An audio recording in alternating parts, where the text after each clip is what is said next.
And so you're welcome back. I was going to say we are back. We are back, of course, and you are welcome back. This is the AM show with me, Gifty Andwapia, and Mama Vio Uswa Boaje. It is a holiday edition, and we're doing it all girly.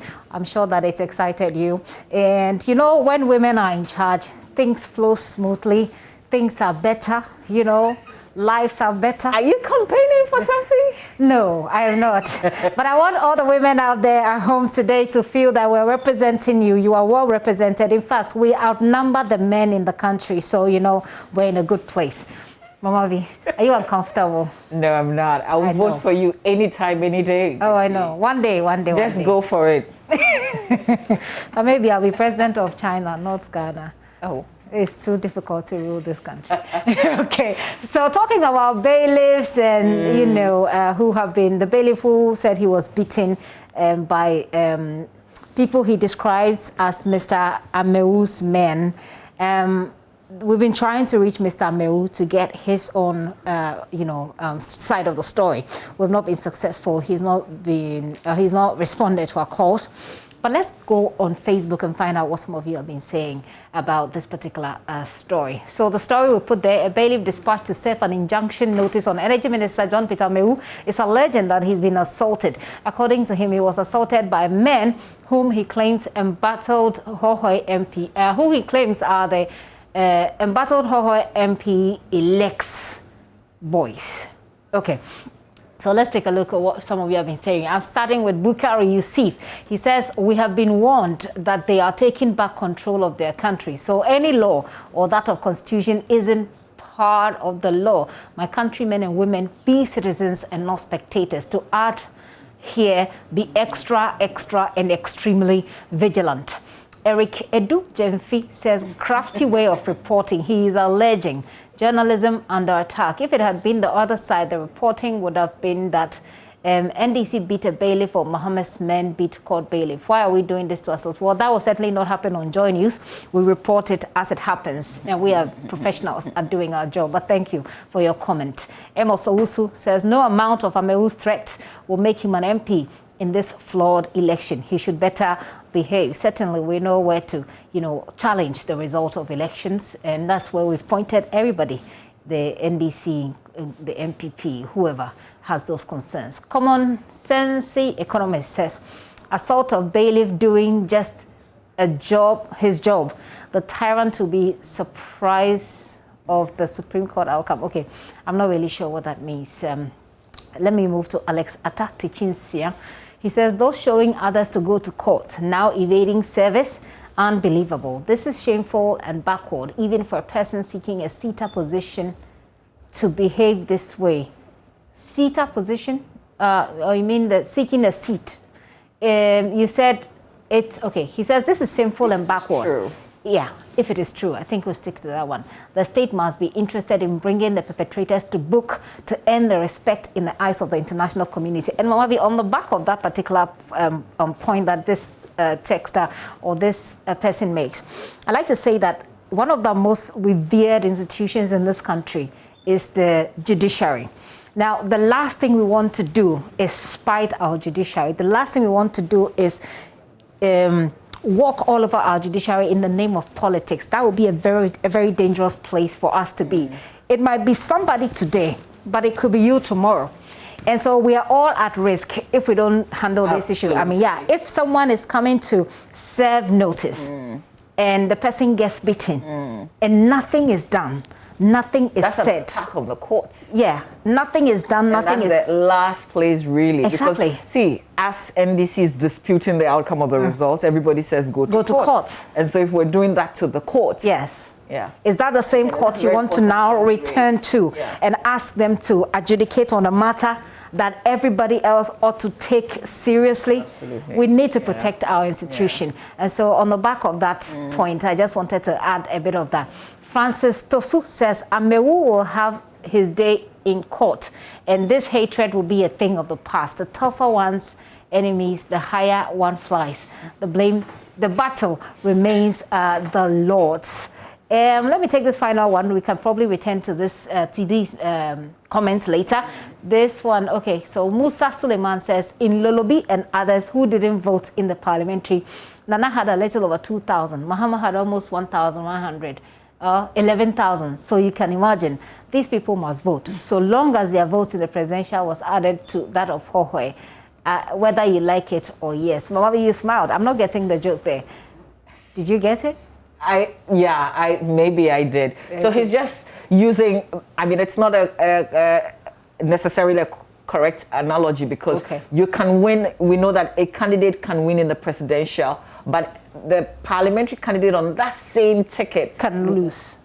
Yes. So in a sense, even though I get it, you know, you can't use that as a measure. But he's saying that if you look at the votes that the NDC's candidate got, which is, you know, 11,000, if you were to translate that into the parliamentary candidate vote, if you were to add that, that would be very significant. Yeah. Well, we'll see. Like I said, we'll probably return to these comments much later. But Mama V, remember we were talking about going to the beach? Yes, and we know that beaches officially are closed unless it's a private one, but there are people who are still doing it. Manuel Planting is our colleague. He's at the La Pleasure Beach right now. What can he report? What's happening there? Manuel, over to you.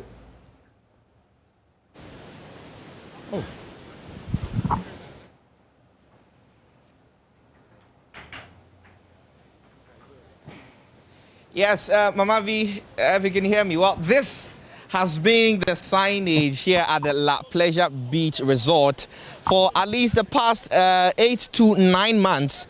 And the sign says no swimming, and that came on the back of the president's directive for beaches to be closed on the wake in the wake of the COVID-19 pandemic. Essentially, that was to prevent the sort of crowding that we saw at the beaches prior to the advent of the COVID-19 pandemic. Well, if you look here, all these are chairs which ordinarily would have been serving patrons who visit the beaches.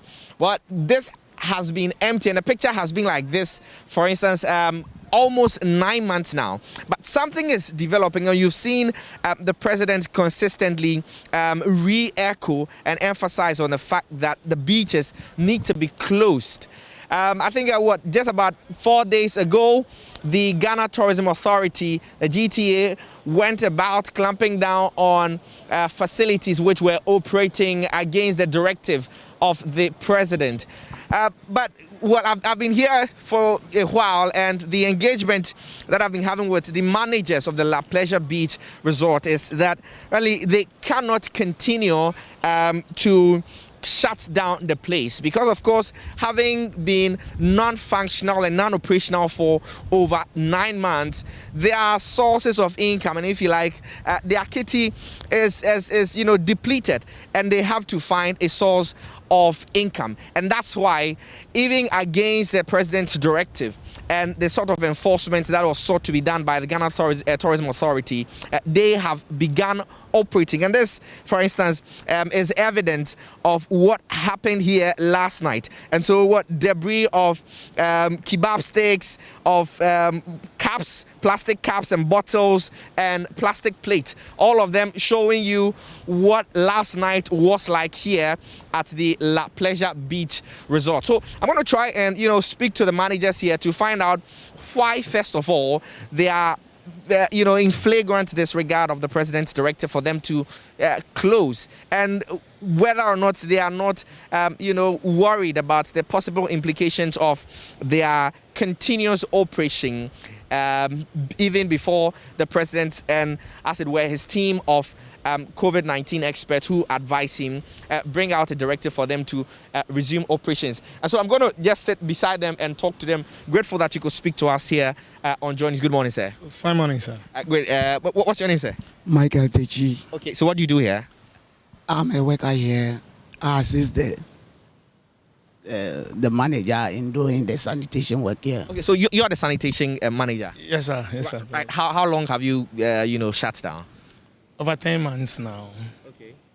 Over 10 months now we have been shutting down, and we think it's 10 months. That will be before even Ghana recorded this first case. Okay. From March, these things was shut down, and we think from March up to, let's take it, October. November, we haven't, nobody comes here up to October. We've sacking people, beach closed and other things. But 3 months from March, 3 months around the line, we see that they're hoping the pubs and bars that they should work. But we didn't allow our people who have a bar here to work because we are the beach they are talking about. So we make sure all the protocols must work. That is what we do. As time goes on, we see all the beaches are working. And we have every place wherever you go, when they see that the beaches start working, when you sack them, they don't accept to go. They are forcing to enter because the beach are working. No, but how did the beaches get open? We know the president has said that the beaches should be closed, and consistently, even up until the 20th address that he delivered last week, he says that the beaches should be closed. So who is operating? Yes, we don't know who is operating, but all the beaches you know in Accra here, everybody is operating. We have evidence shows from Shatta Beach, Laboma, Tawala, Sandbox, Kolegono Beach, Sakumono, all over. We have beaches, shows that all the beaches are working. So it's the people who came around, who've been coming around. They are the people going to the beach. And when they come, we sack them. They say, no, we have been going to some beaches. Why are you people close? Massa. So we move to no. But I mean, let's be fair, so that what you are saying, we cannot independently verify, but you're saying that some beaches are operating, but that doesn't mean that you should not operate. We know that the present directive is what we move with, and so is it the cue that you took from them that because they are operating, you're also going to operate? We don't understand. That's why. Okay. We don't understand. So we just want to understand.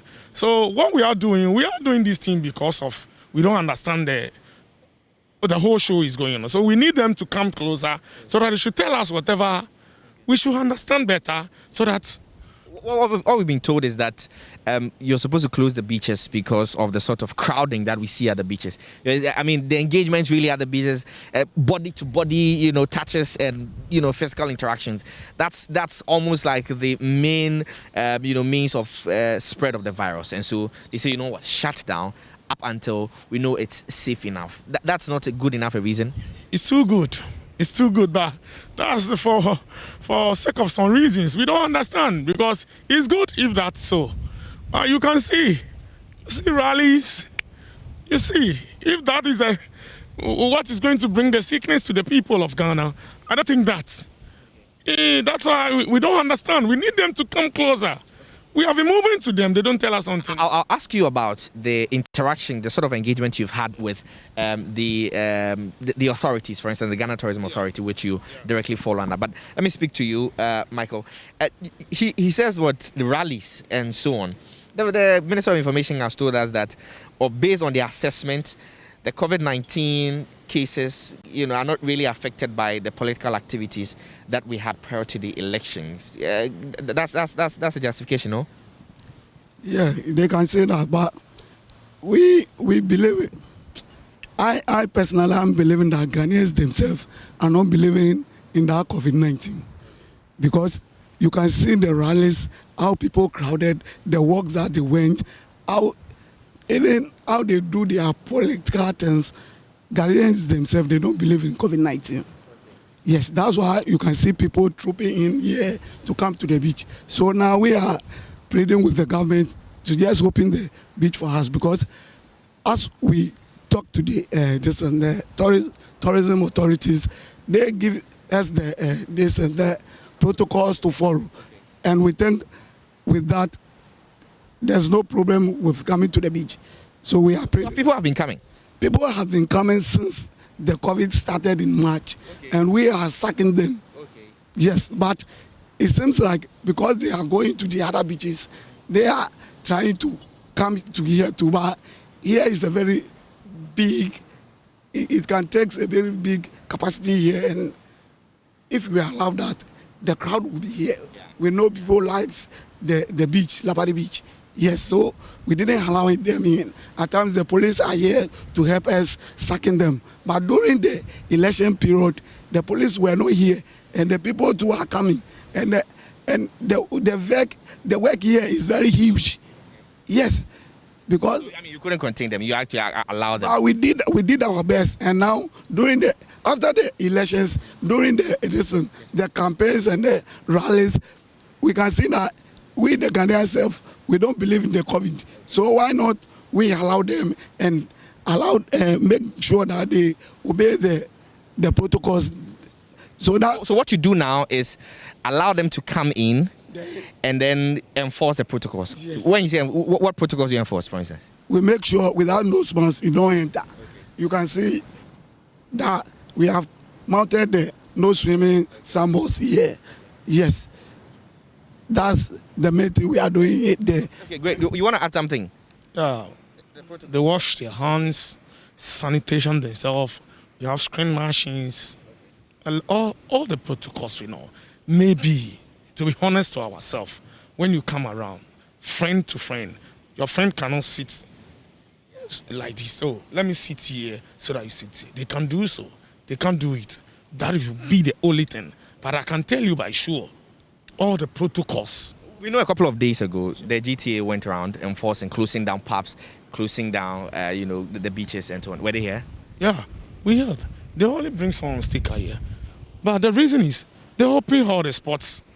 And these people are spots. So if someone said he's coming to beach to eat, we can't stop the person. I'm going to pub to eat. You can't do anything. Are you not using the people who come here just as an excuse to say that, we can't stop them so that you just make some money? No. We have stopped them over 7 months or 8 months. So why not? That is not the issue. It's not a matter of money. This is not a matter of, you can see the Ghanaians, they want to be happy. Ghanaians need to be happy. And where they know they will be happy is Labadi Beach. So they are forcing to be happy. Okay. We don't stop anything. Not everybody that you see there. We don't take money as whatever, Let's be fair. Yeah. Let's be real also. How much, for instance, did you used to make before COVID-19 and shut down the beaches? That will be the back door. Okay. Give us a picture. I can't say it, please. But I mean, you sell tickets. I know you buy VAT tickets and all that. Yeah. We buy VAT tickets. At least holidays we can buy tickets like 15,000, 10,000 tickets for holidays. Only. That means huge money for the government to gain. So we don't understand. Because even the election time, you can see things. Just allow us so that we should operate a few months or whatsoever, so that you see whether we can't or we can. Okay, so you want government to allow you to operate for just some observation and evaluation? Yes, so that you should see whether the sickness can disturb us or not. That is what we want to know, because so that to me, for now, we don't understand what is going on. Before we will understand, you have given us the timeline. When you give us the timeline, and then we all see whatever the government you are saying is true. We know, and we'll wrap up shortly, but we know that the government has been providing some support in terms of financing for businesses, the cab bar support system. Have you received anything, since you've been shut down since, March, as you say, have you received any support from government? Nothing. That one is fat. Nothing have been given to us. But what we held is they pass through us, they come to the pubs, and they have been donating something. We heard so, but we don't know, because they didn't call the management to release that thing for them. So what we are pleading to the government, please, you should give us timeline to understand this sickness. We want to understand this sickness. So it should give us time. How long are you looking at? Maybe how long do you want government to allow you to operate? It's up to him. It's up to the government, because he will assess whatever we will do and make sure that, because of this thing, if I do this, you people, I can get you. If I do this, then I will know whatever the case. So what I'm getting from you is that the GT has not, engage with you. They've not engaged with the managers of the beaches. We went there. We have been engaging. That is the protocol my brother is talking about. They give us protocols. This is the situation. This is what we're supposed to. If we really want to work, it's okay, fine. We will see. So we have some copy. But for what I told you before, some of the people around sabotaging our work, we don't know what is going on.